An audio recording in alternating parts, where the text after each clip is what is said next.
Pour Radio Nova, tentative de chronique. Le phare de Babel à Orly est le sauveteur phocéen et aérien des hommes. Une ampoule s'éteint et voici des centaines de vies à la dérive, à la merci d'une eau impétueuse et de ses réglementations en matière d'immigration internationale bien plus que navrantes. Ou selon à la merci de l'écrasante et implacable réalité de l'attraction terrestre. Le phare, tour sécurisante, trace de civilisation et d'un possible accueil, sauf si la coque se brise contre falaise en amont.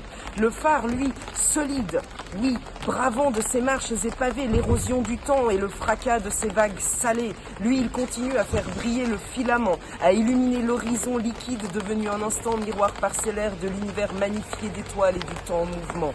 Le phare d'Alexandrie ou d'ailleurs est une destination tout comme un point de départ, un but, oui, un lieu à relier, un phare au départ et un autre à l'arrivée.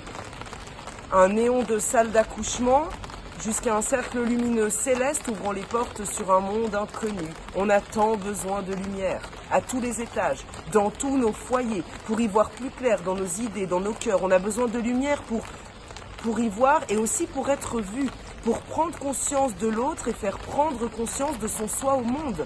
Tenez, pour la conduite par exemple, oui, pour la conduite, la lumière est absolument nécessaire. Voiture, phare enclenché, avant, arrière, en roue libre, respectant peut-être les limitations. Faisant attention à la carrosserie fourreau d'un bijou de technologie, la voiture est lancée en avant sur la route de la vie et c'est parti. Et donc, pourquoi faire les feux arrière ?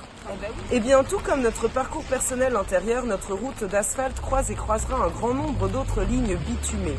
Et notre cerveau humain peut se fixer sur l'avenir que lorsqu'il est au présent, conscient de ses acquisitions et expériences passées.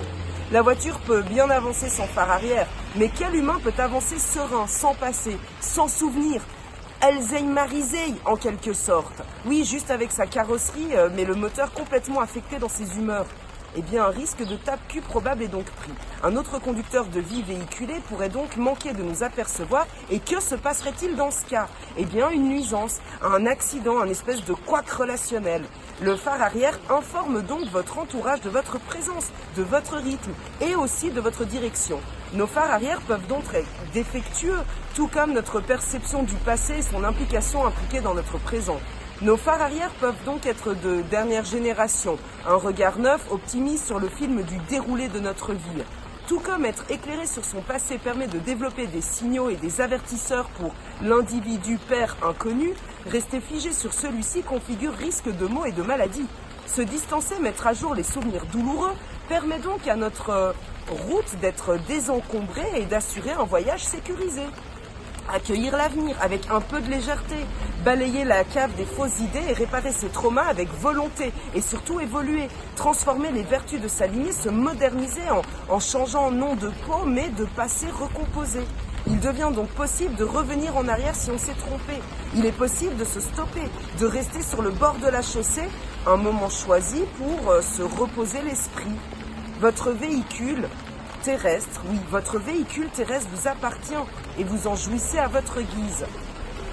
Alors, à vous d'allumer les coins, les recoins, tout ce qu'il sera nécessaire pour assurer votre destin.